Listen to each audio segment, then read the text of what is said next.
Always hung out with the girls. Always hung out with the girls. Always hung out with the girls they accepted me.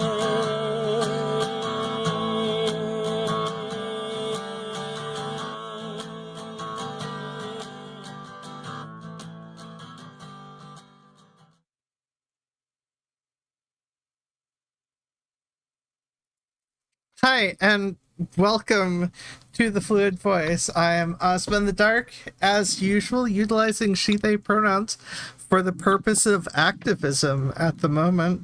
I am here with Context Wrench tonight because I think I get the impression Christy is getting beaten up by life stuff, so she may or may not show up. I don't know. Anyways, I'm joined by Context Wrench. How are you doing? I am here. And I have water and random ideas in a collection of random. So, and I use most of the pronouns. So I am here hoping to facilitate, and that's basically all I have. So. Okay, and we are here with James, also known as BeastNation online. How are you doing? I guess I'm okay, just sort of doing homework while I'm doing this, so we'll see how that goes. Yes, and doing the best with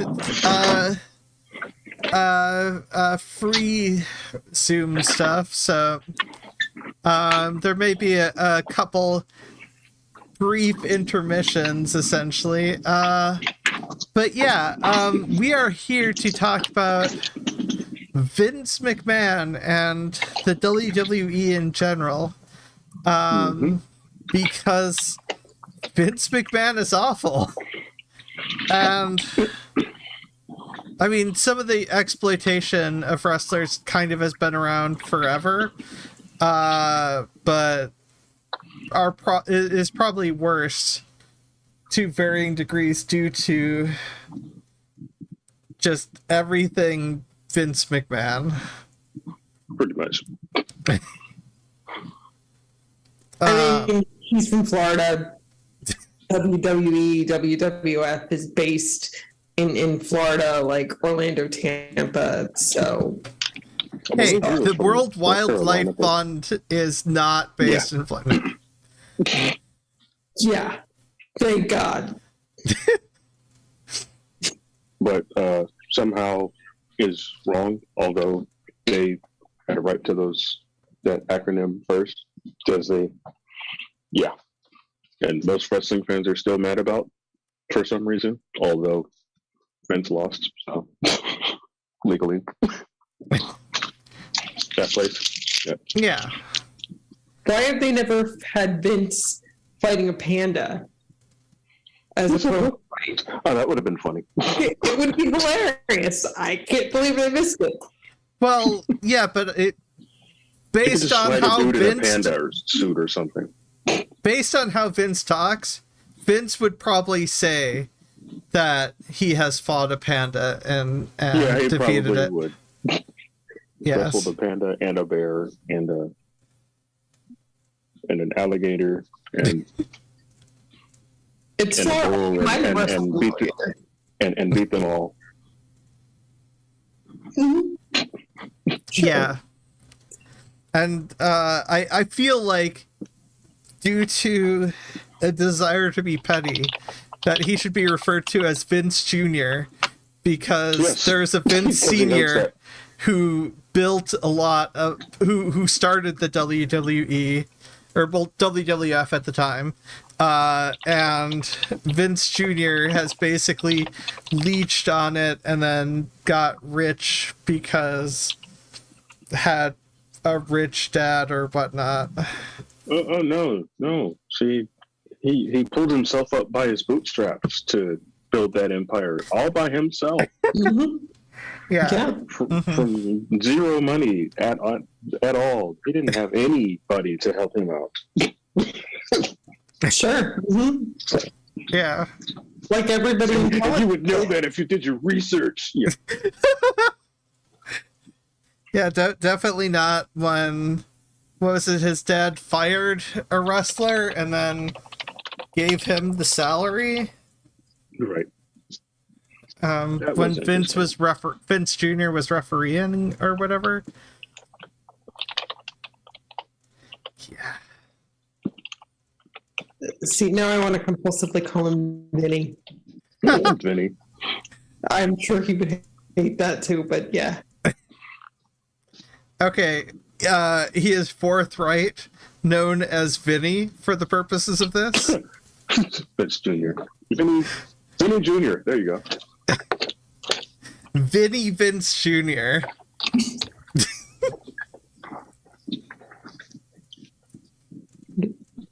Okay, so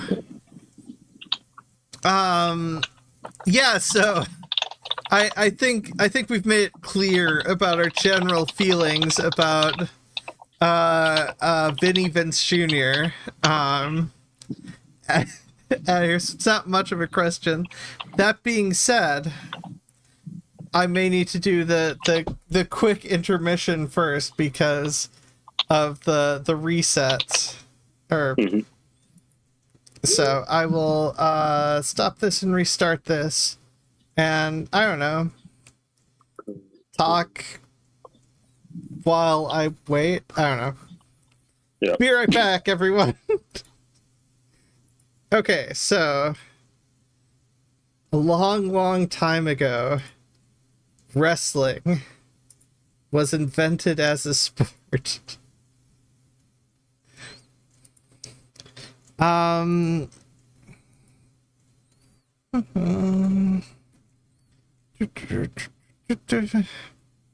did I close that? I did close that. Yeah, just be safe.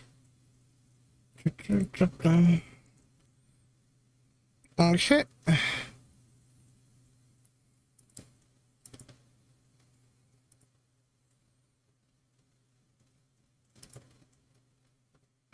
Excellent. You are back, and the flag is gone. Oh, that's funny. Comes Jeopardy music. I forgot how I set this up. Of course, we're talking about Vince and wrestling and stuff, and here I have Macho Man Randy Savage over in the corner, completing. The traitor. Back into a Slim Jim gear. The traitor. The union busting traitor. No, that was Hogan. Oh yeah, that was right? Hulk Hogan. Wait, who'd you say? Wait, who's the guy you have? That's the Macho Man Randy Savage. Oh, Macho Man Randy. I don't know why my brain my brain heard Macho Man Randy Savage and my brain went to Hulk Hogan. I now feel ashamed. Same, right? I don't know. They're both equally as legendary household names, of course. Oh yeah. But yeah, Macho Man Randy Savage has not done anything too awful that I recall. Even the thing that was supposed to be bad, which was his rap album, was oddly good. Okay, but that's because it was bad enough to be good. Yeah, but I mean that's like Shatner. Yeah, that's like Shatner singing. Like, there's a certain level of bad which is okay to be good. That's funny. Unless you tell autistic people they're not autistic. Mm-hmm. Which Shatner likes to do. Yeah, well... Oh, you're just making excuses. Yeah, okay, shut up. Yeah. Kids today didn't have these until kids today came up with this. Shut up. I mean, Autism Speaks pays them good money. How could they be wrong? Yeah. But yeah, I guess where to start with Vince McMahon? Well, I mean, there is the red flag of him saying sadistic shit every once in a while, And it kind of in a very which sadistic stuff is not bad unless the person very clearly lacks empathy and a knowledge of consent. right. Like, And allegedly giving dogs diarrhea interesting. medication for the purposes of them shitting over someone's apartment is awful. Yeah. It's an awful thing to claim to do, which may or may not be true because it was said by Vince Jr. Vinny Vince. That was an interesting thing. Well, you know, I was watching the 4 Beyond the Bastards episodes about Vince, Yeah. and like, I think I might have said this in conversation with you, but like,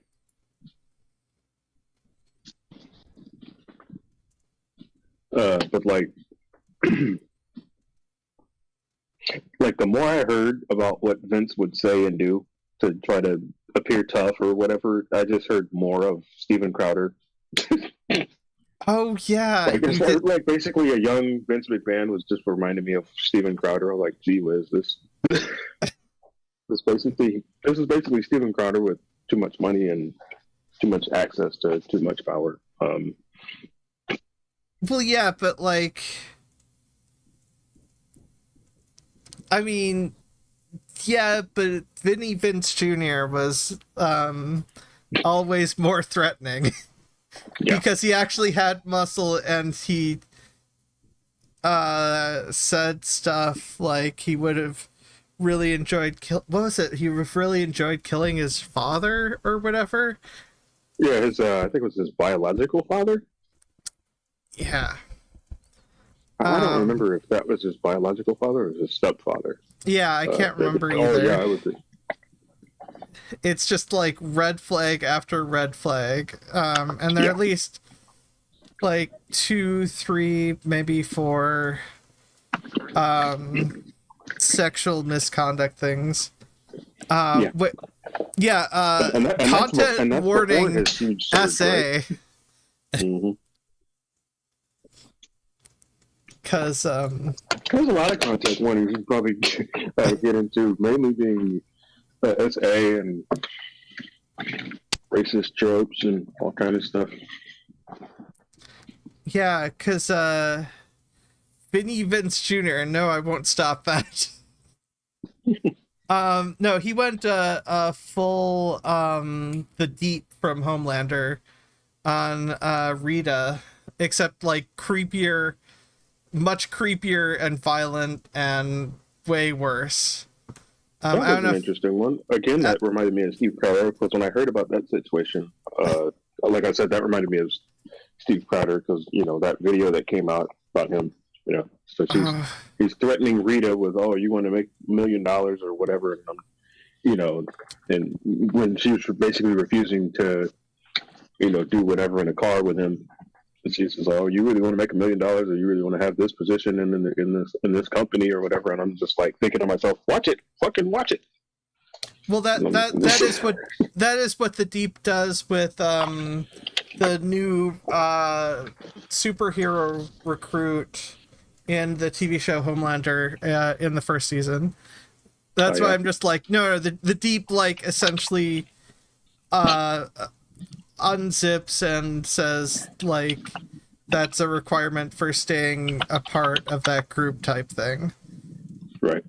But like Vinny Vince Jr. Went several steps further in terms of actual like outside the rape aspect, the alleged rape aspect. I don't know if whatever legal stuff might be good, but yeah, alleged rape aspect. There was some physical violence involved, and just and then shaming her afterwards type thing. Yeah. Which just and then she confided in like what Andre the Giant and like another wrestler, and then And then Vince Jr. got petty and fucked over Andre hardcore, which may or may not have been due to that. Well, of course he waited until Andre was all used up and couldn't really do anything about that. Because I'm pretty sure if this was Andre in his prime, he probably would have not taken that and physically would have done something. No, I almost want to bring up Andre in his prime, because Andre in his prime, because like a lot of people think of Andre like Princess Bride Andre, which was Andre past his prime. Oh, I don't have closed captions on. There. Or open captions, I should say. Technically, for everyone watching. But yeah,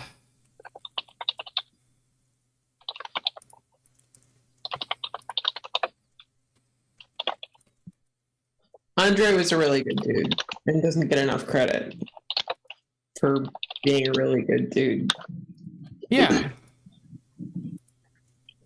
I guess we don't really hear a whole lot about how he was a good dude. I guess we hear more about how he was just huge and a legend for some reason. Oops. But like, I don't know.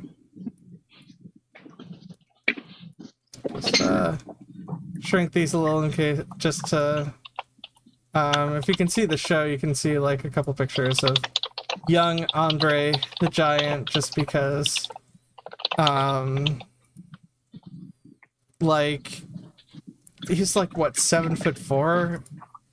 Yeah. And just like a good dude. A good dude, 7'4", a really nice an actual dude. gentle giant. Yep. Yeah. But also he could throw people, so. Yeah. And like drink a whole lot. Oh yeah, I don't know. I don't remember hearing that. A lot. But I mean, like, size matters for that. Yeah, exactly. To a point. But yes.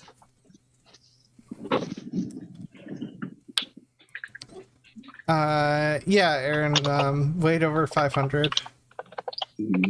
Well, a lot of that was like growth Yeah. tissues or something. I think it was like what is that? It's not a growth hormone, but it's like a growth. Yeah, no. I mean, like, it's essentially human growth hormone never, like, stopping. Usually that stops. There's like medication to get it to stop, I think, now. Yeah. Which is what helped with, like, that's one thing that really helped kind of in the difference between Andre the Giant and Paul White, the Big Show. Because I guess he had access to that type of medication to kind of like help stop it at some point. Yeah. Although obviously wrestlers have gotten fucked over by everyone. Probably. Isaiah's bringing up some good points in chat. I'm kind of going back and forth with him. Oh. I'm sorry. Is Isaiah? What are their pronouns? Or he, they, or something? He, him, I think, right? Okay, cool. But like, yeah, correct us if we're wrong, Isaiah. Well, Isaiah was basically bringing up the one of the majorly infamous clips with Vinny and John Cena, where he's like basically uses the N-word to refer to him as, I guess, his cash cow at the time or whatever. Oh God. Basically, that's what he did. That's basically like he did. Like, keep it up, my. And I was like, oh, okay. And of course, it's not just that. Vince is doing the whole black thing. What's good in the hood? Yeah, that kind of thing. And of course, a whole bunch of wrestling fans, including like every edgy black person who, thinks they have some. I don't know. Well, of course they love it. Oh yeah, Vince is a gangster. Oh, he's a savage. He wasn't afraid to say things that weren't politically correct. I'm like, okay. Oh my God. And of course, this is the same person who we would find out years later would ban words like, commentators can't use strap to talk about a belt, or they can't say, at some point it was like he hated wrestling, so he didn't want people to say that word. He didn't want people to say attack, or whatever. It's just like, what? Like, this is the same person that in a promo I remember pretty distinctly. John Cena was talking about, he was a beacon of free speech or something. I was like, oh, that's funny. Yeah, I know. Basically any decent wrestler hated Vince Jr. I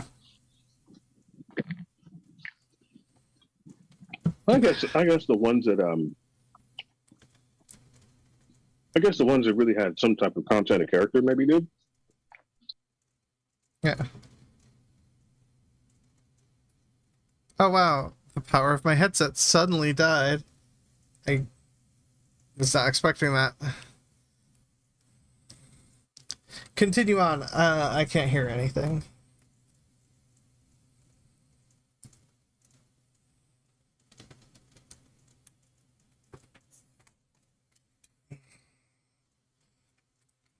Yeah, no, you can still hear me. I just mean my actual headphones died. There we go.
Wait, why is...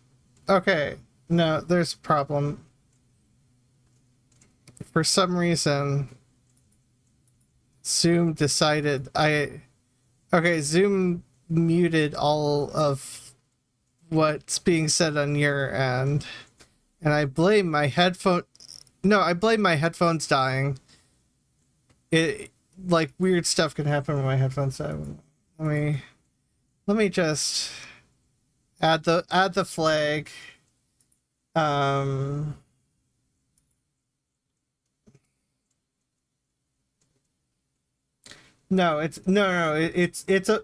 I can hear you. It's my problem. I'm not, for some reason, Zoom on my end is not doing anything.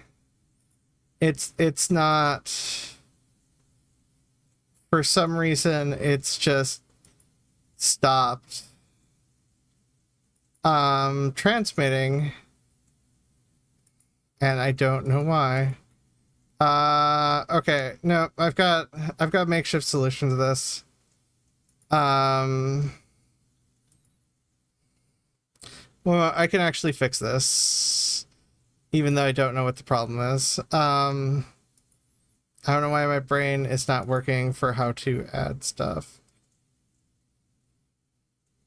No, not audio mixer. Oh wait, no, I should probably just add it here.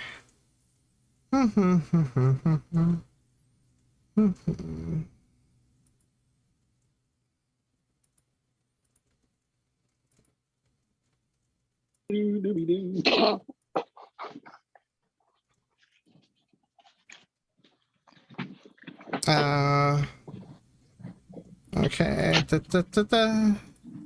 People should be able to hear you now. I'm just quick copying filters. Yep. Okay, there we go. It should be the same as me for talking. Sorry about that. This is technical issue city. There he is Where back. where were we? We were talking about the crap that Vince would, or both Vinces, would kind of insert into the show. Oh yeah, the creepy. Kind of like, it was basically like a lot of the stuff was like a lot of creepy Jerry Springerification of the show. To kind of, well, especially with WWF at the time, you know, they were rivaling with WCW, which was basically kicking their butt on like actually good wrestling stuff. So of course, what do? They try to go after the. This is interesting. I didn't think about it, but like basically, they tried to go after the. They went more after like the young adult fans and the teenagers. So a lot of their humor and like stuff would be like kind of middle school to like young adult humor, which is highly sexual. So not only with humor, that would also be like some of the storylines they would force, well, especially with women's wrestling, they kind of forced a lot of that to be just basically sexual objectification, which was yeah.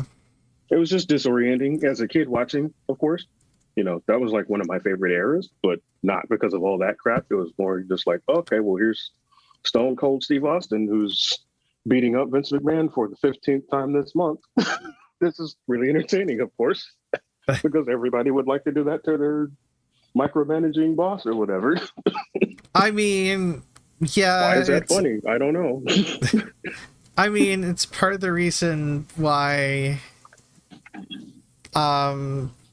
after, so spoilers for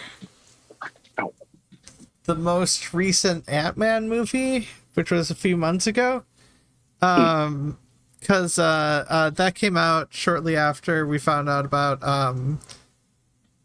Bill Murray, the Bill Murray stuff. And What about Bill Murray? Bill Murray, I think it was sexual assault type stuff.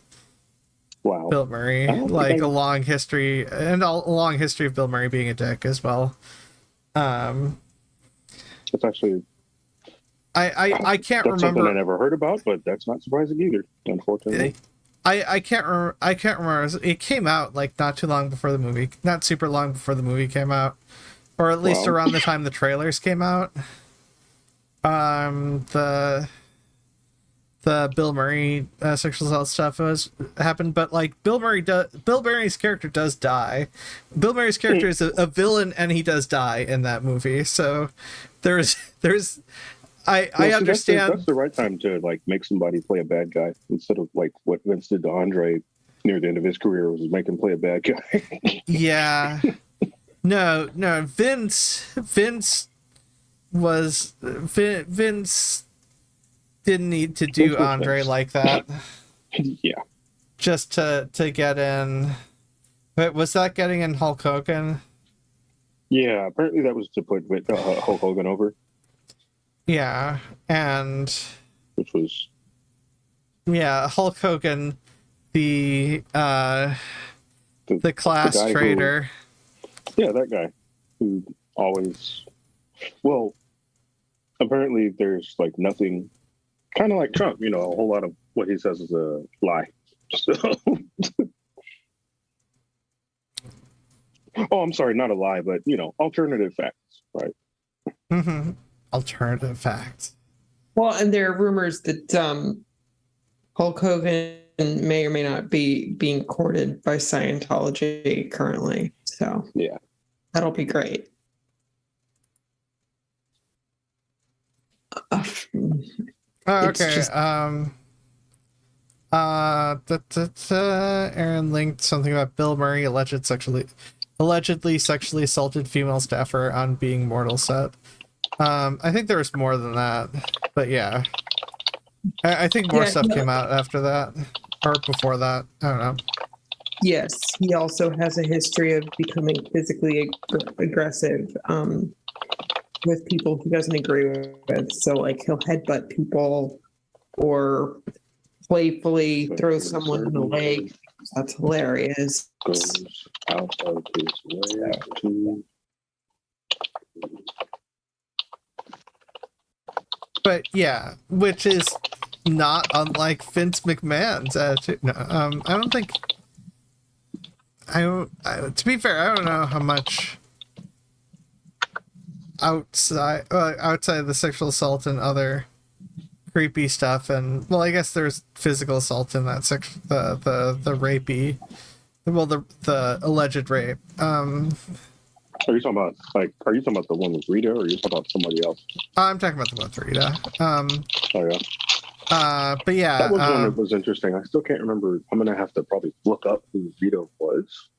They said she was a referee. Right? Yeah, she was a referee for a bit with women's wrestling or whatever. Oh wait, let's see. Wasn't she an announcer at some point? Maybe that was somebody else. Yeah. Or another woman who was. She was in like either amateur wrestling or she was sniped off of WCW. I can't remember which. Well, if it was at that time, it was probably NWA then, or the National Wrestling Alliance, is what they call it.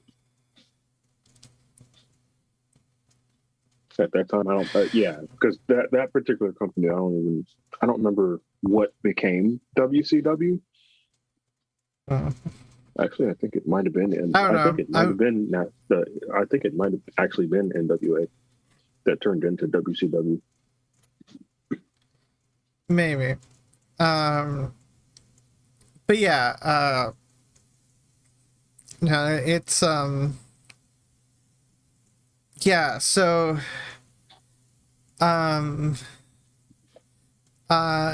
Jesse Ventura, not the greatest person, but not the worst person by far. Learned about unionization from the Acting Guild, tries to get a union together and the union gets ratted by Hulk Hogan. That one's not alleged or whatever. I think there's like actual documentation about that. Yeah. And Vince Jr. Threatens to fire Jesse Ventura. Also, I did not remember that Jesse Ventura got the rail system. Which I didn't know that either. There's a lot of stuff I didn't know about his political career. When he was actually a governor of Minnesota? Yeah. Minnesota. Yeah. Okay. No, I know the rail system. The rail system's good. I didn't remember that he fought for it. I was probably dealing with a lot of personal stuff and like I just sort of not paying attention to his governorship. And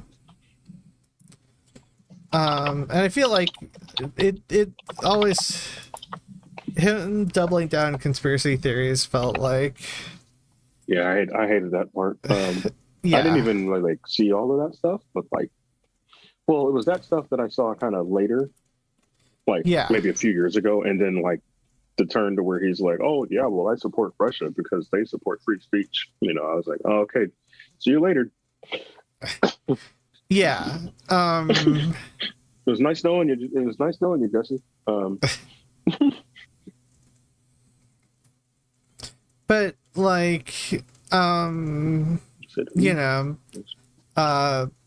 screw union investing.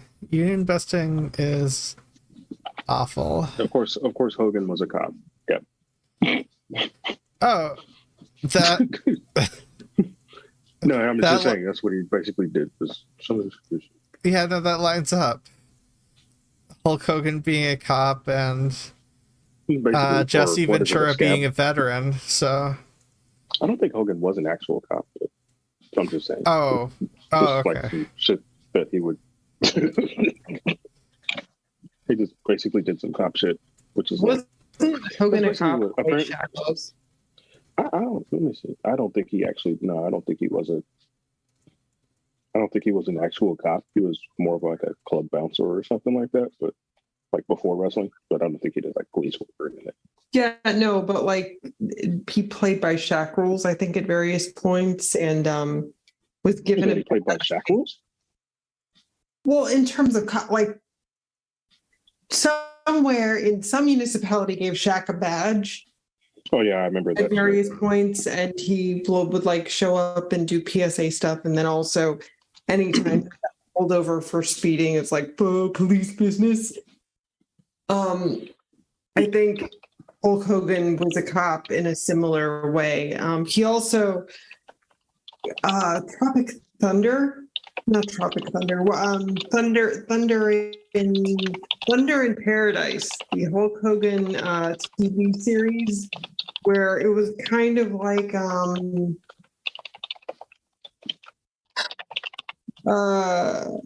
80s Don Johnson. Oh no, we brought. Oh thing. No. But later, Aaron brought up Steven Seagal. Oh no, we're going there. Yeah, yeah. There was, but they also did something with Shaq too. But yeah, I remember that show. Yes. Freaking! Oh my god, not that show. And Seagal had a show on A&E. Mm-hmm. That was Lawman. Yeah. Hulk Hogan had a show. It was a scripted series playing detective on a cigarette boat. Yeah, but Hulk Hogan is a real American. Yeah, that part. Yeah, and his hair is real too because he paid for it. Mm-hmm. So he has the receipt. Oh, I was referencing his theme, but yeah. Mm-hmm. Yep. That too, but we somebody was going to squeeze that in somewhere. I was going to say it, but I knew somebody else would. I mean, fair. For some reason, my brain is not thinking of any of the other lyrics. Oh yeah, what comes crashing down and it hurts. Sorry, that song is catchy. I can't remember. I can't remember the guy who did a Genius. Somebody did a Genius. Like I don't know what else he analyzes, but from time to time he'll analyze like people's fighting careers and stuff like that. And this guy did a Genius freaking twist on that when he was talking about Conor McGregor and basically getting too big for his britches. And he did an improvisation of the Real American song. Yeah, he's like Irish, and I can't remember his freaking name, but his username. But he's a genius when it comes to. Yeah, I watched too much Dragon Ball Z Abridged and reactions to Dragon Ball Z Abridged, and the wrestling episode of Dragon Ball Z Abridged has Goku coming into Hulk Hogan's theme. Really? Yeah. Wow. You're gonna have to link this to me or something so I can. Oh yeah. If there's something on YouTube about it.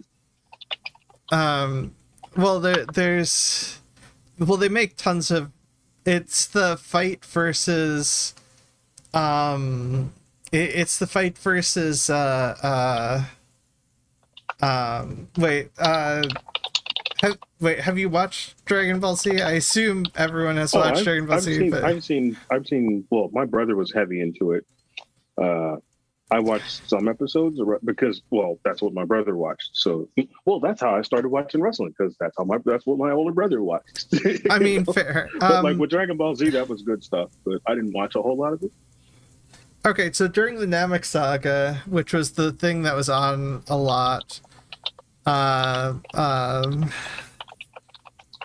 the late 90s or whatever, there was the Ginyu Force, and one of the members of the Ginyu Force was called Raccoon, and Dragon Ball Z Abridged decided to make him essentially a wrestler mentality. And he's got a line about what was it? It's like, silly Vegeta, I only sell the only thing I sell is merchandise, because they're trying to imply that he never sells getting hit. Of course. He's one of those wrestlers. Yeah. So basically he's the ultimate warrior. Yeah. but like, which is a whole nother shitty person we could talk about. We don't necessarily have to. But like, yeah, so like he's shittier than Vince. I mean, Vince is back running the WWE. When Vince says you're a piece of shit, like legitimately a piece of shit, that's pretty bad. I mean, potentially. At the same time, you gotta look at like some of the people that he does call a piece of shit when they're just like decent people who didn't want to get jerked around. Yeah. like CM Punk, for instance. Like I heard that story, and it doesn't matter how many years have gone by, I still side with Punk because like Vince was just being Vince. But yeah, I hear you got this major infection or whatever that could possibly kill you, but you need to get back on the road and get these wrestling dates and shit. Like okay, doctor told me I need to, take care of this, and like they take a break or something. And of course, we learned about all the other stuff in that story, but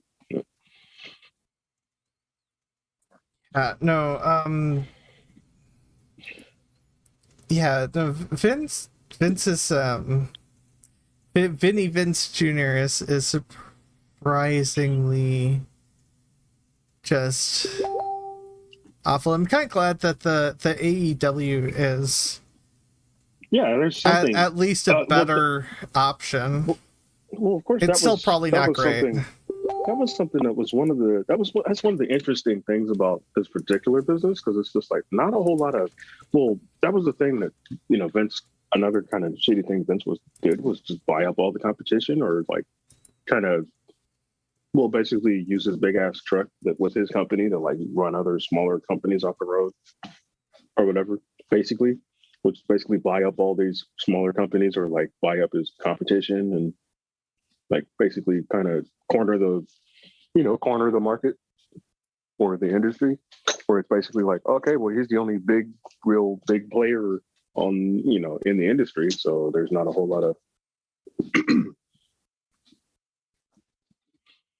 like, there's not a whole lot of like substitutes or whatever when it comes to like, okay, well, I don't like what the hell WWE is doing, so I'm going to watch this other big company. Like that was the thing that made that particular late 90s period so great, was because he had, Vince had competition that he had to like make a better product for, or at least try to make a product that connected better with the audience, or like try something different, or like, actually listen to fans when they booed or cheered people, rather than like doing basically what he did with John Cena to ruin his,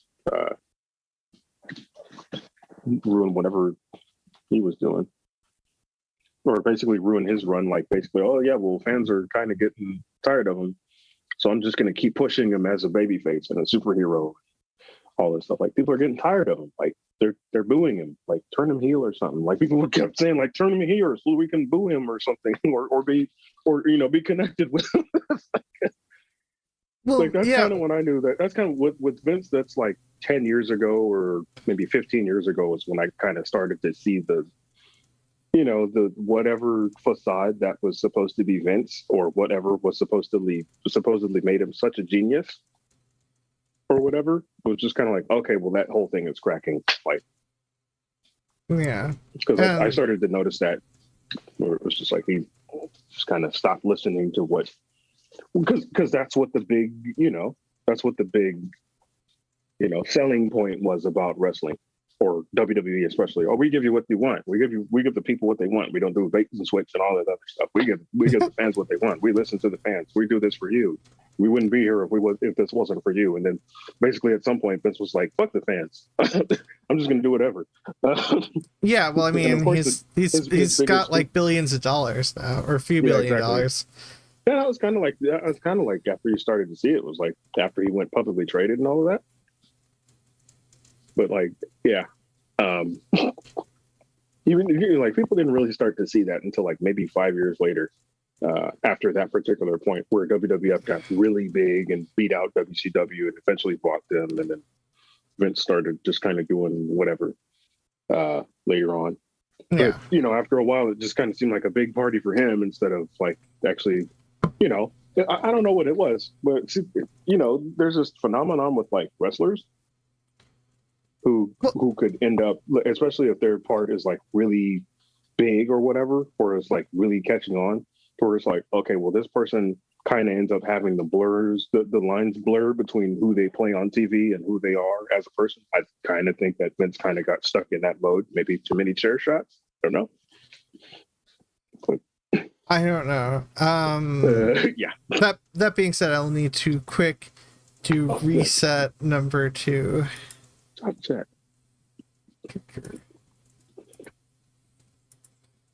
Sudden endings are always like way more, or sudden cutoffs are always way worse for stuff with the stuff.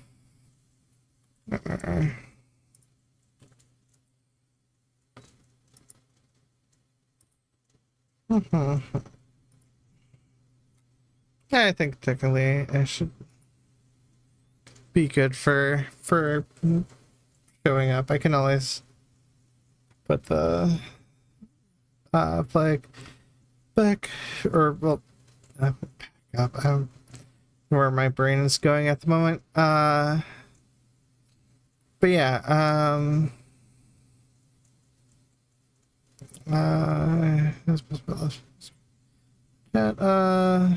plot 2 people rant at each other, plot people fight, plot scene number 1.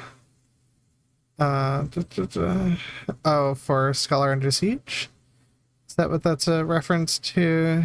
Obviously, Jesse Ventura's pro-Putin stuff, or anyone's pro-Putin stuff at this point is a bit of a mess.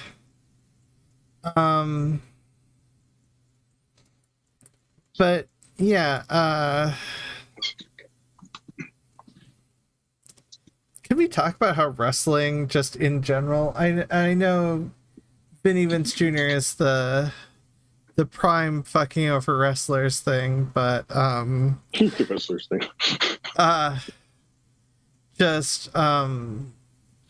That's just like an industry-wide problem, because I think the quote from the show that we both watched was making an average American middle-class salary for collecting traumatic brain injury, well, TBIs, but traumatic brain injuries, like kids in the 90s collected POGs, which yeah, because I mean, injuries and no health care, I mean, that's still a problem. That there was a lot of, that was a big door. I think that, what was his name, John Oliver, when he talked about like WWE having basically, well, WWE, I guess, being one of the biggest proponents of this, but like there's a lot of companies that do this, but especially WWE, which has kind of made millions off of this practice of like making their wrestlers private contractors rather than employees. So it's basically you pay for all of that. You pay for all your expenses. But of course, you know, Vince is able to cover this up by like having his, chosen guys, right? Like The Undertaker or like other people who are like, oh, of course, which is always kind of a funny thing when people say, oh yeah, they never complained. And it's just like, yeah, of course they never really complained, because, Vince had them set up from get-go. With like your Rocks or your Austins or whatever, or even when Austin got frustrated and bumped out for a minute, it's just kind of like, well, he'll be back because Vince is going to take care of him ultimately, because look at all the money he made him, right? And then, of course, he's going to take care of him, on the back end. So it's just like, you get this oval, he never, you get these people who have been taken care of by Vince, like, or the chosen ones, right? Where it's like, oh, well, he never did anything to me, or he never gave me any problems, which goes to those expenses with healthcare and stuff like that, right? Yeah. And okay, it looks like Type chat. some of them can get employee contracts with AEW, but a lot of them are independent contractors, but not as restricted in terms of independent contracting, in the sense that they can go indie or whatever, and they're not like like a non-complete or non-compete clause or something like that. Yeah, they don't have a non-compete really clause or whatever. I think I don't know how long it is with WWE, but I think it might have been like 6 months, maybe a year or whatever, however that goes. Yeah, so like, and I know a lot of wrestlers have switched to AEW because it's better, but it's not necessarily the best, because I think the only people who get healthcare help are like their top wrestlers or whatever. Yeah, it sounds like a similar system as with WWE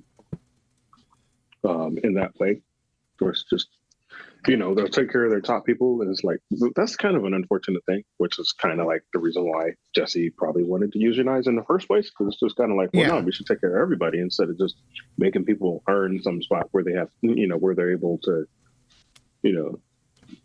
where they have to become a world champion like 3 times before they can get any kind of like good treatment as a person who works for the company. Like, yeah. Well, that's the complicated thing with the sort of the independent contractor model for almost anything. But especially for something like wrestling, where you're literally putting your body on the line. Yeah. You would think that that might be a baseline thing for for private contractors in industry like pro wrestling, was to take care of their everybody's healthcare costs, rather than because that's their asset, is their body, right? Yeah. Well, what do I know? I'm just some dude on YouTube. I'm not a genius billionaire or whatever, right? So you would think. Do you remember Coco Beware? I've heard some stuff about Coco Beware. So the guy who, like, his whole shtick was he had a parrot. Mm-hmm. Well, it wasn't. I think he worked with Owen Hart, which is right. That's yeah. Yeah. But yeah, I remember seeing some pictures with him and Owen Hart, which was like, wow, they two end up working together. I'm sorry, you were saying. Yeah, no, but they he just recently, as of a couple of years ago, he needed knee replacements and something else big, like knee and shoulder replacements done, basically directly easily traced back to his time in WWE, and like couldn't get support from anybody. And had to set up a GoFundMe, like, the rest of us, kind of thing, to try and get basically like function sustaining healthcare. He's like, no, well, you're used up now, so yeah, you're not generating. That was a funny kind of fucked up thing with that I thought was funny. That I was watching, or that I heard one of the Beyond the Bastards guys say about Andre, regarding his kind of decline in health or physical like ability to do some of the things that he used to do in his prime. Like it was like something they caught, or I think something they played from like something Vince was, it was like some clip. Excuse me, it was some clip that Vince was. It was like some clip where Vince was talking about the situation with Andre, and he basically said something like, well, he doesn't have any value or something like that. But he's like, the way he said it, like he forgot to say the rest of whatever he was trying to say in a good light about Andre in that particular situation, where he was just like, he said, he doesn't have any value anymore or something like that. And then he had a pause, and then he said, like, to people. I was like, oh, nope, you can't, nope. People already thought what you said. You can't produce. So, yeah, let's just kind of I wrote that down. I wrote that down as well. Andre is no longer useful, and then I wrote presumably to him or whatever, because there's like a pause, and then he's like, to fans. Mm-hmm. Yeah. And then I wrote under that dick move to make Andre the heel for the end of the career. Yeah.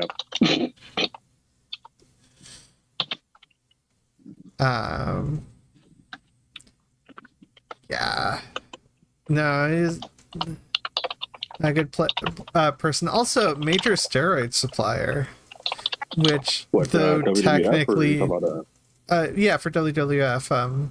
Yeah, Vince McMahon, because it wasn't illegal or whatever. At the time, actually, I forget, because like, are steroids actually because they're illegal? Because I know they're not. You can't play professional. You're not. They screen for that for professional sports, but that is not the same thing as it being illegal. Yeah, that makes sense. Okay, so it is illegal now or whatever. I just to use it without a prescription. But apparently it wasn't at the time. So I always think that's interesting as well to consider not only just Vince being a shitty person within the industry, but like also aligning with shitty people outside of the industry or connected to the industry, like Donald Trump being one of his best friends when it comes to like the venues that he would, use to promote or host his shows. And not only that, but like all of the Republican conservative politicians he would either donate to or support.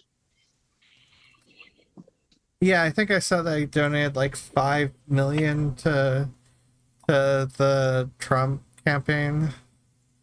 Yeah, that's. I don't think I ever heard how much he donated, but like it's just kind of like one of those things where it's like a visual thing where it's like, okay, well, I don't know the facts of whatever is going on, but like you can see certain things as a sign of like, oh yeah, this person definitely supported this person a lot. Like when I saw that photo of like the whole entire McMahon family posing with Trump in the White House, I'm just like, oh, the whole family's on this bullshit. Nice. Okay, so sorry. That was my let me walk that back a little. The McMahons have donated $5 million to Donald Trump's former charity, the Donald Trump Foundation, which is basically Trump. Didn't Trump basically cycle that to like go to his pocket? I can't even remember how that worked. Yeah, that was like a fake charity or something like that. McMahon and Edwards have donated to various Republican parties, including $1 million in 2014 to federal candidates and political action committees, such as Karl Rove's American Crossroads. Fucking Karl Rove. Yeah. And also, Trump was a character on WWE. Well, yeah, that was probably about the only time I might have come close to cheering for Trump, but then again, well, he was the heel. I was still a fan wasn't of. I was still Trump was the guy. It was the good guy there. So basically, Vince set himself up as the bad guy, and brought Trump in as the good guy. And that's gross. I'm just like, okay, well, I'm okay. So I'm not necessarily like I still didn't think it was like I wasn't cheering for Trump. I was cheering for like Bobby Lashley, who was supposed to beat Umaga, who was Vince's guy. Because, Bobby Lashley's a babyface or a good guy at the time. Umaga is the bad guy, which is kind of its own dynamic. Of course, this fascist Trump gets paired up, or whatever he's putting his money. This is how the story goes. Like he's putting his money behind the black guy who's supposed to be whoever, right? So he gets to say, oh yeah, that's another thing I guess he gets to use as, oh yeah, I'm not racist. I worked with a black guy once. Like, you didn't even shake his hand. What are you talking about? Oh my gosh. Yeah. I actually don't know how much of that storyline is true regarding Stone Cold's part as the referee, and I don't know how much he hates or dislikes Trump, if that's real or not. But yeah, I still think that's hilarious the way that whole thing turned out. Because that was the thing with Austin was because that was a parallel I noticed was when Trump became really huge, it was kind of the same type of thing that I could recall when Stone Cold got really huge, because it was kind of like a buck of trend regarding this is who we consider a good guy, this is who we consider a bad guy, or this is who we consider cool and who we choose to cheer for or whatever, and this person's more authentic or whatever the heck they were. I started to see the same kind of thing. So I thought it was kind of interesting that Austin, the person was just not about all that. No, I don't support that. No, I don't support keeping gay people from marrying. That doesn't make sense. Why would I do that? And of course, there were people that lost. Of course, there were people that quote unquote lost respect for him. Just like with The Rock, where he was just kind of he made some short video basically criticizing the lack of leadership with Trump, and of course, people lost respect for him too. And now all of a sudden, he's a woke socialist, whatever. Well, it's fine because The Rock is a bigger fan of AEW than WWE at the moment, so I think there was some talk. Speaking of that, I think there might have been some talk of The Rock. Well, then again, there was talk of I think there was more talk about The Rock being rich enough to buy WWE from Vince, and I was like, oh, okay, that could be interesting. We could actually have somebody who controls some majority share who actually cares about wrestling and the product and all of that stuff. But I don't think I remember hearing much a whole lot about Rock maybe possibly controlling or acquiring AEW, but no. He's an AEW fan. That's kind of interesting. Of course, when people say stuff like that as rich wrestlers or whatever, I'm just kind of thinking they might want to buy the company or something or put some money down in it. I mean, there might be. I mean, I don't know the level of influence because Tech9 showed up in a wrestling promo, and I know Tech9. I thought that was. And a wrestling promo for AEW, and Tech9 and The Rock are friends, so I mean, that was one of those unexpected friendships I didn't know was a thing with The Rock and Tech9. Of course, I didn't know they were friends until they did that music video where The Rock did a verse, which I fucking was kind of love. cringe, but which was kind of cringe, but at the same time, The Rock's one of my favorite rappers, so I'm just like, hey. Nice. No, I disagree. I like the everyone else's I feel like did a great job. No, it was just gonna I only say it's kind of cringe because it was it was all the grind set stuff The Rock said, but it was just kind of okay, this isn't necessarily off-brand because that's basically what The Rock is, hardest worker in the room and all that stuff, right? I was talking to Isaiah a little bit about that when he asked me about The Rock. I was just basically he's kind of a model minority for not just black folks, but Samoans as well. It's kind of well, then again, there's a lot of hardworking islanders, right? But it's there's this whole model minority trope that a whole lot of people. Yeah, but that song made me appreciate Joey Cool or whatever a bunch. Joey... To less extent, King ISO. Because it was Tech9, King ISO, and Joey Cool, and The Rock were in that song. Joey Cool. I don't think I know Joey Cool. Let me see. Really cool. I know one of the other guys there. I know what Tech looks like. I don't think I know Joey Cool. Yeah. For a second, I would think. For a second, I thought you were talking about Joey Badass, which is no, that's not what we're talking about.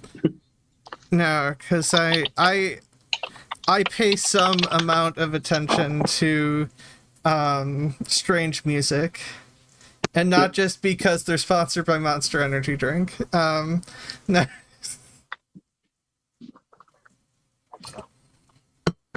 But who's Isaiah talking about? Is he talking about The Rock? Yeah, he always has to be the hero. I always thought, which was one of the things I thought was funny about one of his smaller, not as successful projects, which was Faster, because he kind of was again.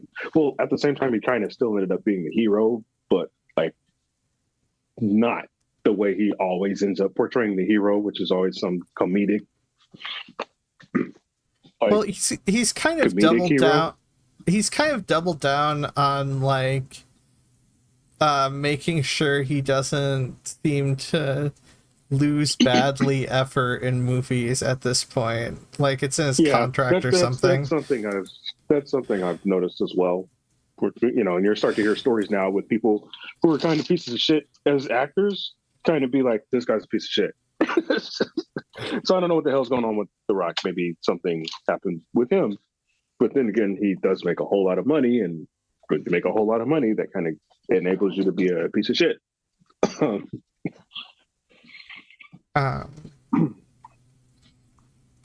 Speaking of which, we can wrap back around to Vince, which well, that's an easy way to get right back around to Vince. Just mention piece of shit. I was just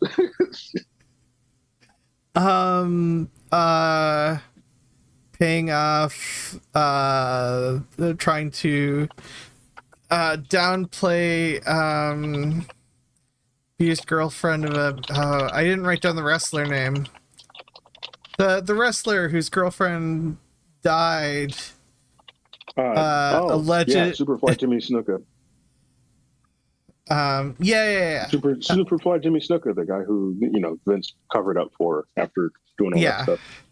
Yeah, there was a lot of. I mean, he allegedly tried to pay the family off $25,000, or offered it to them, and they hung up. And also, may have influenced police based on things people have said about it, and tried to do everything he could to bring down charges on that wrestler, which is fucked up.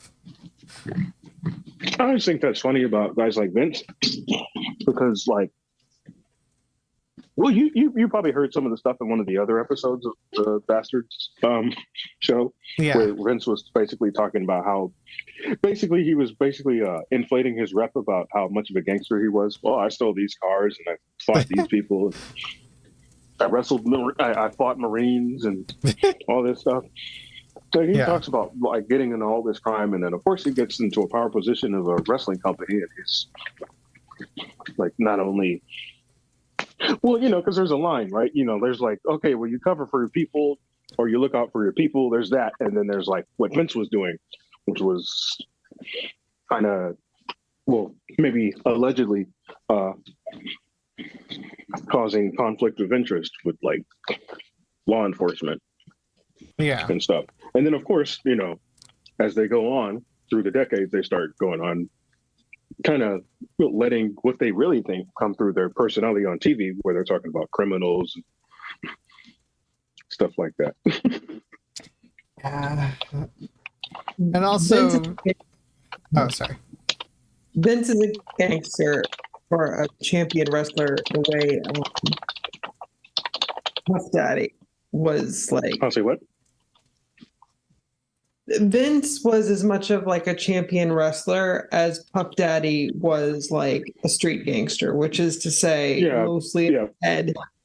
They just kind of played one on TV. Not actually experienced. Yeah. It was just kind of a round gangster. But I always think I'm sitting there kind of going forth with Isaiah right now. Like he mentions Black Adam being another movie where The Rock is in. That was probably one of the only times. I'll just respond to Isaiah real quick, but that was one of the main movies, kind of where I guess maybe it came out after some of the stuff I started to hear about The Rock, where it was just kind of like, oh, well, he's. I don't know what it was, but it was maybe it was something with money, or maybe it was something about how he was trying to force the character to be a certain way, or like, yeah. Well, I mean, I think to some degree it's also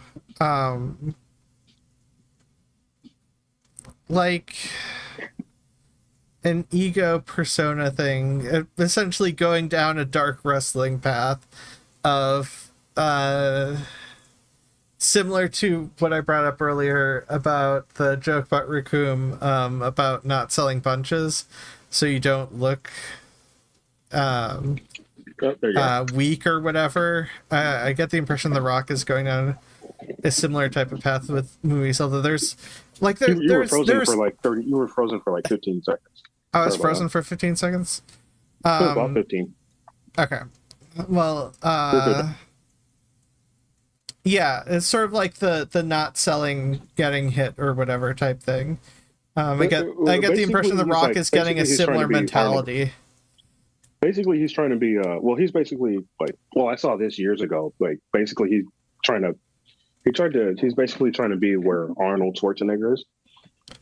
Where it's basically the same thing, where he doesn't really look weak or anything like that. Yeah, and I can't remember someone else who worked with him in the one of the Fast and the Furious movies. It was Vin Diesel, probably. No, the guy who The Rock fought, and they had to have like an equal number of punches or whatever. Oh my God, he's in the other action movie thing, and then The Rock and him did the side thing to the Fast and Furious franchise. I know what you mean. I can't think. He did the Driver movie. Oh my God, I can't. That movie with Driver. Which Fast and Furious movie? I swear, there's too many of those. I think Fast and Furious 7. I kind of tuned out after I think it was 8. Or maybe it was the Furious 5. I was just like Hobbs and Shaw. Yeah, Jason Statham. Jason Statham. Jason Statham seems to have like a similar thing to the Rock, and they have to like hit each other an equal number of times and get thrown through glass an equal number of times. Type thing contractually. That seems to be potentially the case. Making for really awkward fight related stuff. So they seem to have a similar thing going on. So maybe that's why they got together. But that's why they didn't have the falling out that Vin Diesel and The Rock had. Oh, nice. Now my browser's freezing while I'm sitting there trying to respond. Okay.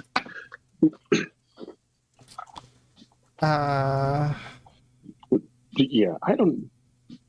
Are you trying to say Jason Statham and The Rock are kind of on a similar thought process?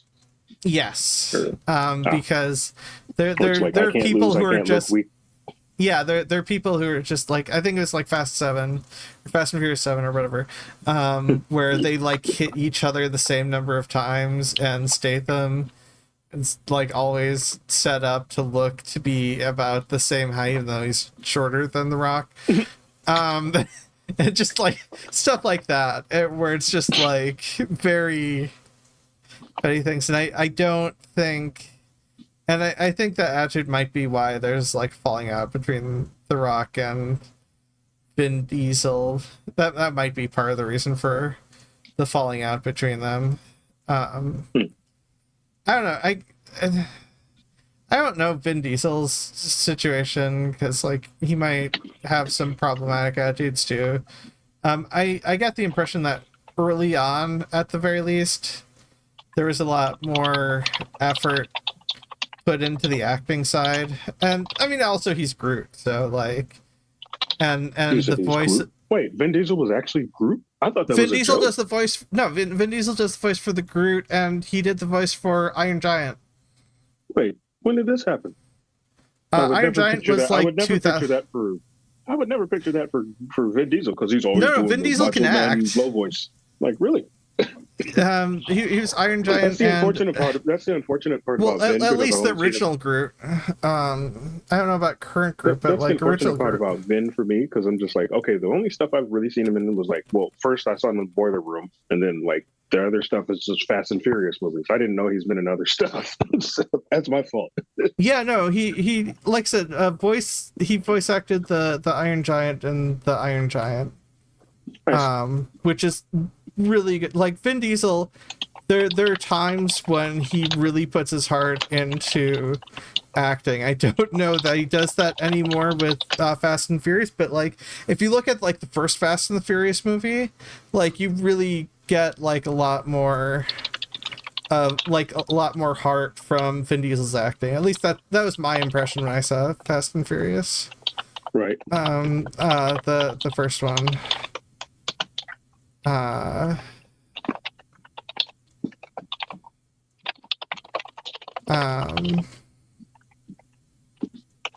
that's why that was messing with me in IMDb as producer.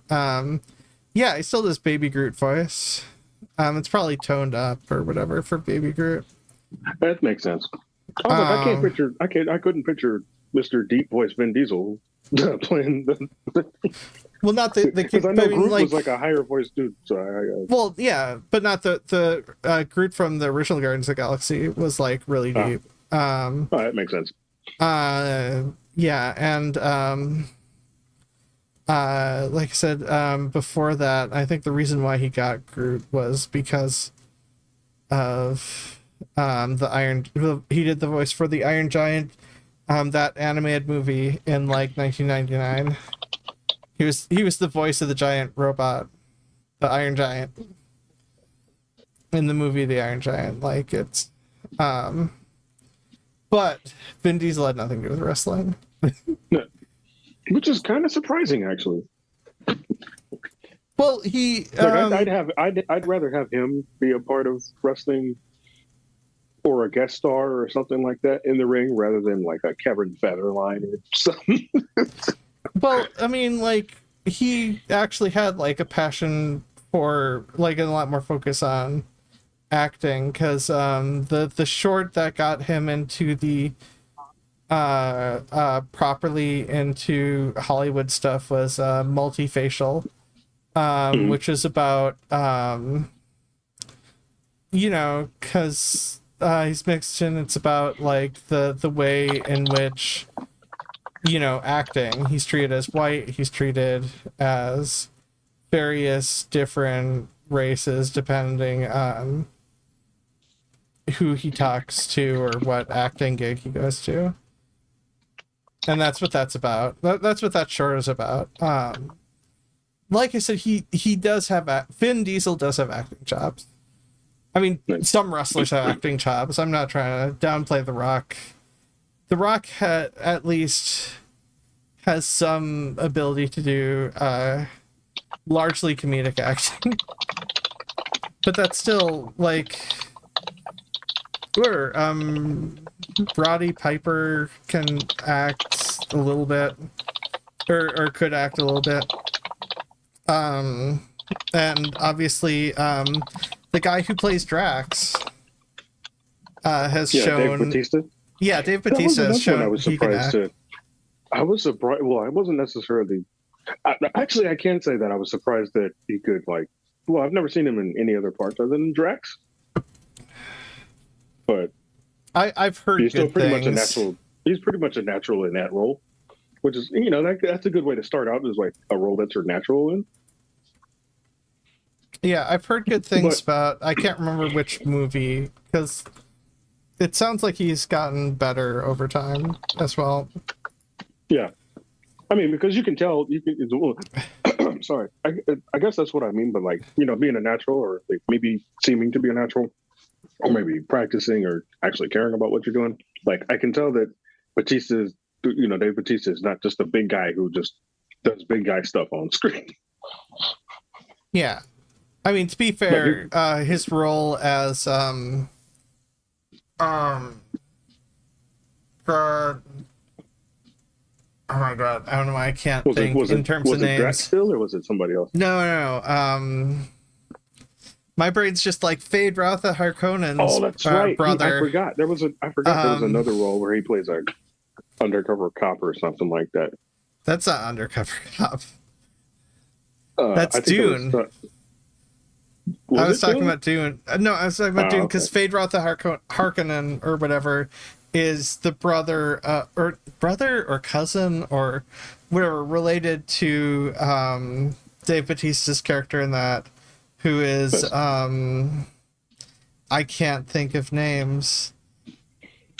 Baron Harkonnen's relative who deals with a lot of military stuff, but is also kind of like an overly aggressive, strong guy, not like super bright, but like there's the passion.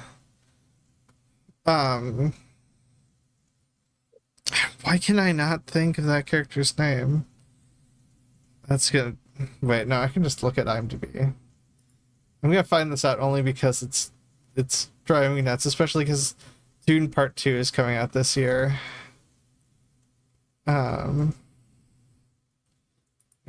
Fastest to go by upcoming. Raban. I didn't know Raban had like a different first name, but anyways, yeah, but like I thought he got a lot of praise for a horror movie or something. Like something that one horror movie or maybe horror comedy. What was it? You're still talking about Dave Bautista, or you're talking about another? Yeah, I'm still talking about Dave Bautista. Was it Knock at the Cabin? He got there's a lot of praise. Yeah, I think he got a lot of praise for that. Either that or Glass Onion. That's another one of those wrestlers I was surprised not that he to find out that he wasn't a shitty person. Because there's a lot of people who do a lot of bodybuilding or whatever in wrestling, especially, or they're bodybuilders who become wrestlers or whatever. Yeah, that turn out to be not so good people, or it's just a lot of like toxic masculine stuff they just exude. Yeah, it's always good when people. That was good to find out that Batista was not one of those people. Yeah, I mean, arguably, I don't think Jesse Ventura was really hardcore and exuding toxic masculinity as much as the conspiracy theories. Yeah, Hogan's a different story. Hogan is a ball of awful. Well, I mean, not unlike his Vince's best friend in the White House. Hogan has expressed being physically attracted to his own daughter. Oh no! I forgot about it. I don't think I heard that. I know like Trump he did, but yeah, that kind of explains something regarding the Hogan Knows Best show that I remember. There was one particular one that kind of I think I saw like the first episode. It was just kind of like, no, I'm not watching this anymore. Because it was just like, it was a scene, I think it might have been the first episode, maybe it was another episode, but like, like, Brooke is like, I guess maybe there's some guys that are flirting with her or something like that. And of course, they're black guys. So of course he gets all pissed off. And like, no, you stay away from my daughter. He's like, what the fuck? Yeah. No, I'm not watching this shit. I think that was even back in 2006. I'm just like, no, I'm not watching this. Yeah, 2020. I'm seeing a 2015 thing saying Hulk Hogan's race rant over his daughter dating a black man. Like that. That was after the show. I think started earlier than 2006. You're talking about the Hogan Knows Best show? Yeah, or another show. Yeah, I think the host. I think that one was. You said it was before 2006. Yeah, or a couple years before that, I think. And then around you might be right. 2006, though, there was another show where what's her name? The daughter was supposed to be going to get a record contract. So of course, Big Daddy was the manager because he can manage his way out of a white paper bag. So then the tensions, he pulled a full like dog the bounty hunter maneuver. Like no, racist. I just don't another want those shitty person. It's me. funny how these people just bleed together. Yeah. Well, and the whole very much, I'm not racist. I just don't want those people around me, and they have to be okay with the fact that we talk the way we talk. Yeah. So we're just going to drop whatever slurs we want. Mm-hmm. And not to cut anybody off, but I think the Zoom is about to cut all of us off. Yes, I just wanted to say it looks like Flash News 10 years ago mentions the tweet where Hulk Hogan is like Brooks Legs lockers.com/s whatever. Jesus.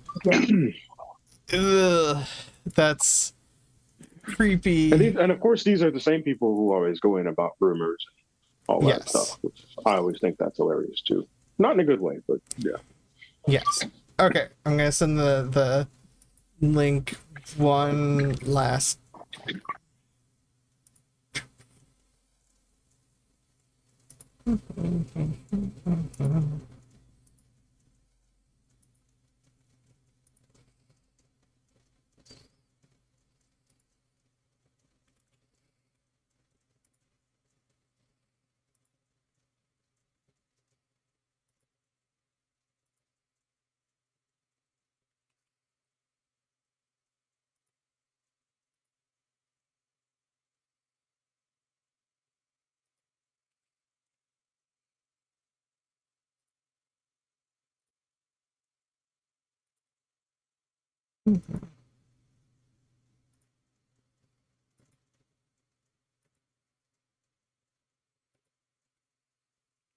Yeah. Okay.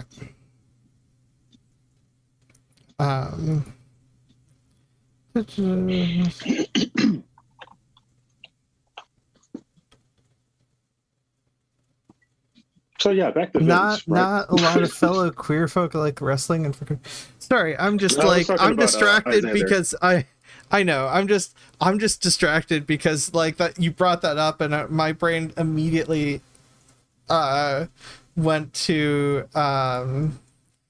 James Stephanie Sterling, who ended up a game reviewer. They came out as trans, I don't know, a couple 2 years ago, I want to say. Implied it a bunch before coming out, and then they lost a lot of followers, but they did a bunch. They've been doing video game reviewing forever. They were like close to 1 million and then dropped off very sharply after coming out. But they're like amateur wrestler. I can't remember their wrestling name. But they like promote it and like all their stuff, as well as like indie and queer video games. And I know the people I watch, I haven't watched AEW for a bit because of life beating me up, but I know like a lot of queer people who I know too many queer people who like wrestling. That might be like it might. It's kind of a weird dynamic because it's like, well, for me, I could figure why. Well, I can't really say I've met a lot of queer people who, or a lot of fellow queer people who actually like pro wrestling like that. But it's like, okay, well, if that's the case that people don't, it makes sense why, because of like, well, that's another thing I was thinking about touching on was like, not just like those racist tropes, but like the homophobic tropes, because it's just kind of like every time there's anybody who's remotely queer coded, it's always like they're a bad guy or they're really pervy, like Goldust or. Oh yeah, and there's and a lot of it I think has been more so independent wrestling than WWE, and then the AEW jumped up and had gay wrestler win like the title in that, like an openly gay wrestler. Like, when did that happen? Not super long ago. Let me look that up.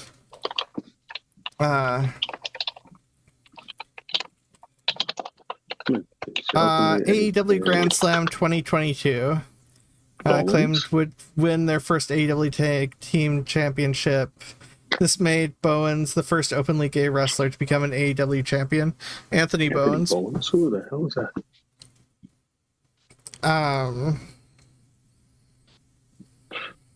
Oh, I've seen him. I mean, to be fair, I have watched AEW, so like he looks familiar. I don't know what it is about AEW's fan base. I don't. Well, yeah, no, there's like fashy people in AEW too. Like, that's the thing that's the thing that's kind of killing me about AEW's fan base. It's just like one of the things where you can kind of, it's one of those things where, of course, I'm a WWE fan or whatever, or WWF fan, so that's kind of why I still watch some of the newer stuff, because it's like, oh, okay, well, this references this stuff. But like in regards to like AEW, I don't know. It's like their fan base is just kind of messing up the product. I don't know why, but like, every time I turn on AEW, it's like, oh, okay, well, this is really nice. This is really pure, kind of more pure wrestling or whatever. But then it's like, you look out in the crowd, and it's like, oh, these are the same people who don't want these are the same people who don't want a black person to become the champion because, oh, that's woke, or the Black Lives Matter got to them or something, or they say all kind of stupid crap on the socials, or like Twitter or whatever, where it's just kind of like, do I even want to consume the product when to see these guys who want to roll everything back to 1998 when you had, all the Jerry Springer stuff on TV? I mean, women, if they wanted to be wrestlers, had to do a Jerry Springer, some type of sexual, lesbian, or whatever convoluted softcore porn storyline just to get any kind of respect in the business. No, we don't need to go back there. Well, I mean, that's always like a risk you mentioned with you any. Mentioned it. It's like a fascist kind of sort of.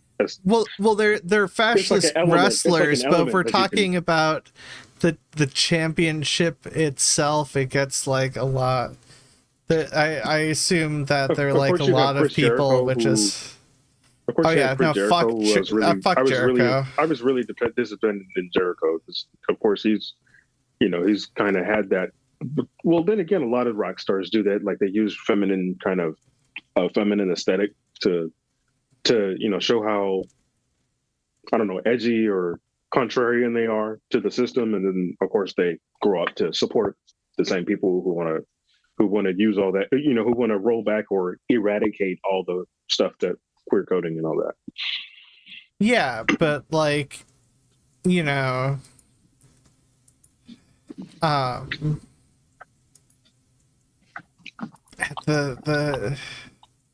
same time, like, it gets really like it gets really complicated with stuff because I think they know enough to not go hard right. Yeah. Like in terms of the championship itself, because like. Oh, you mean like who becomes the champion? Yeah, I could kind of see that. Yeah, because Jericho won early on, but I think Jericho is like a heel at the moment. I think he kind of. Well, then again, he's kind of I think he's another one of those people who kind of decided to just be a heel or a bad guy all the time. Yeah. To where it's just like he's doing he's oh yeah, he's just being a good heel by having Donald Trump Jr. on his podcast, and like that's when I was done. Yeah, no, he's Like, just he didn't have to have a wife that stormed the Capitol and didn't say anything about that. He didn't even have to have that. It was just like, okay, so as soon as he's having Donald Trump Jr. on the program, and he's like one of the president's sons, which basically the president is one of the people who controls reality in policy and who gets, who gets disparate treatment and who doesn't. Like, yeah, I think I'm done here. And of course, everybody's like, "Oh no, he's just being a good heel. He's just playing a heel. He's just, yeah, he just no. doesn't understand wrestling." I was like, "No, this isn't wrestling. This is something else." You know what he's doing? He's doing the same thing as Vince Jr. Yeah, exactly. Oh, he's just gonna say the N-word on TV. Oh no, he's just being a good heel. Oh, he's gonna bury Sabu, one of the greatest ECW wrestlers of all time. No, he's just gonna bury him as a Middle Eastern character or whatever. Or he's gonna, have, like I was talking about, I think Azia mentioned it on one of the things that Dusty covered when he was talking about Vince, where he had Bradshaw Layfield do that racist freaking story where he basically did I think what was it Lauren Southern did at the border or whatever. Like, she basically did the same thing that Bradshaw did, but she did it in real life, while Bradshaw just kind of did it as a reference in wrestling or whatever, where he's the one lone fighter or warrior at the border pushing people back and all this stuff. You stay out of here, you go back to Mexico, and all this other crap. Like, oh yeah, that's like, oh yeah, Vince signed up on that because Yeah, there's definitely not like a power dynamic that changes how open you are to that sort of stuff. Yeah, I always think that that's particularly interesting when it comes to those particular tropes, because it's just kind of like like with Vince, he just kind of always drop those clues. And there's like a lot of people in wrestling who just kind of drop those clues in regards to, like, you can kind of tell with certain wrestlers, or like even certain people who are leadership in the company, in these big companies, who like maybe get a part on TV, where you can kind of tell their real attitude versus the character they're playing, or even that they're being used as a reflection of that leader's attitude. Like the whole thing with Booker T and Triple H. Like, okay, maybe Triple H doesn't necessarily have these racist beliefs, but he just kind of was being used for a while to just bury anybody who came from WCW. So Booker T was just kind of like, oh yeah, of course we're gonna use these racist tropes and tell everybody how you don't, people like you don't become world heavyweight champion, although he was world heavyweight champion like 5 times before he came to before Triple H was even, before Vince bought the company and then got the rights to the belt and then just like handed it to Triple H. It was like, oh yeah, Booker T held that belt like 6 times, but like, oh no, he doesn't get to be a world champion. Yeah. Oh. But like, you could probably tell that Triple H maybe doesn't have those attitudes, but like Vince definitely does, and he just kind of used Triple H to channel all of that through. Yeah, that being said, we should probably wrap up. As much fun as this has actually been. I apologize for saying so many words, by the way. Why are you apologizing for saying so many words? What? Wait. Why? Because I know I'm a wordy person, so it's like, okay. Well, yeah, but like, what? What? Like, I'm not gonna just like. I'm not gonna silence the only person in here who's not white. Like, what? Where's Contact Wrenches? Is she in here, or is she? I'm here. Yeah. Oh, okay. She's not saying anything. Well, the one thing that I thought of before we were gonna wrap out, but wasn't WCW in a position to get bought because they were under lawsuits and stuff anyway, that were due to basically bad safety conditions? What do you mean, like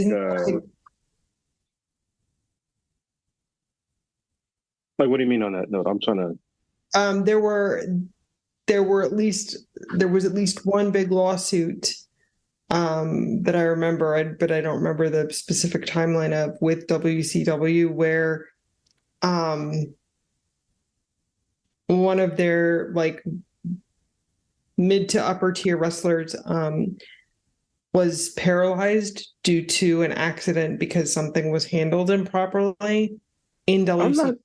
I'm not sure. I think that might have been. I don't know if I don't know if there was a lawsuit or anything, but I know there was one particular energy with.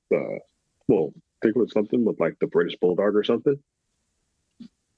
I don't think that escalated to a lawsuit, but I didn't hear a lot of lawsuits of like. One of them did in WCW, and it was a big deal because the wrestler who was actually affected is actually the father of a Central Florida news anchor.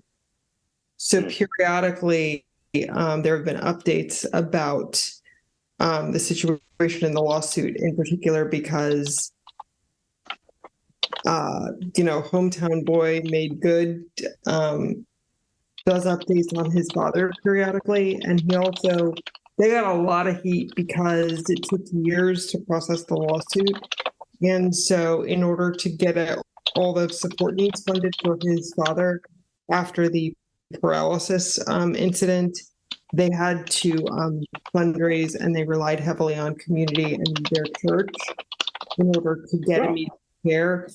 And it took like 10 years or so for the lawsuit to go through. And they have caught 9 kinds of hell, even though once they had like money from the lawsuit, they donated a lot of it back.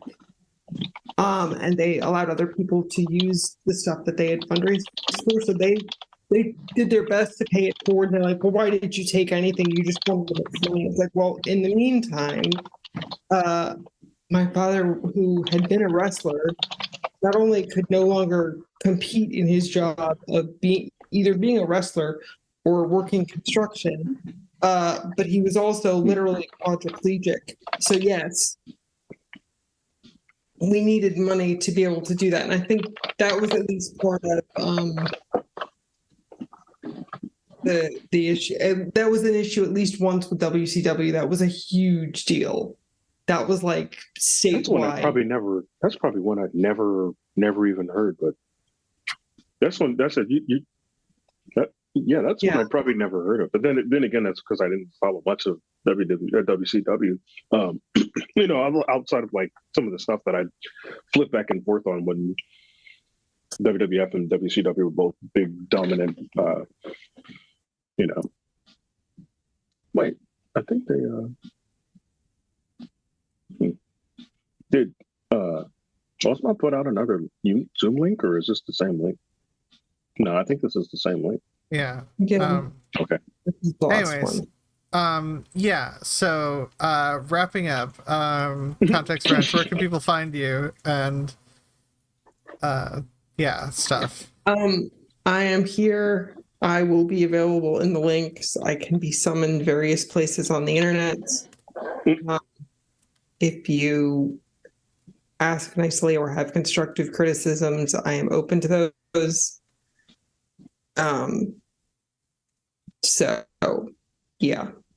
Community support being important and all, and context being a thing. But yeah. Context? What's that? No, I'm just.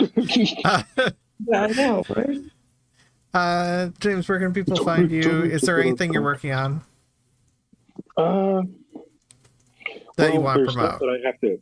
There's basically, maybe nothing that I want to promote, but like I have all kind of custom projects that I'm trying to get off the ground and finish for customers when I finally get through with school. Hopefully that works out and I can finally graduate.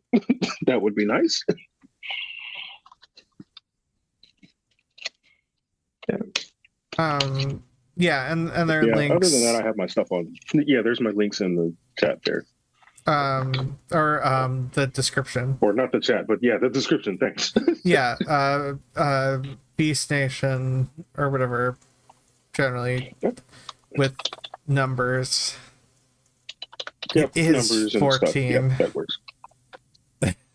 My brain was trying to remember the number. I used 14 for this one because I've been on YouTube for just about 14 years now on this channel, especially. Well, not this channel. This channel's only been around for like 3 years. Sorry, my brain. Anyways, you can find me Ozma In The Dark a lot of places.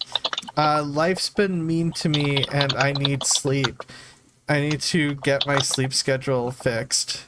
So that's what's been delaying my usual streaming on Twitch. That and health recovery and making sure I don't cause another bleeding incident.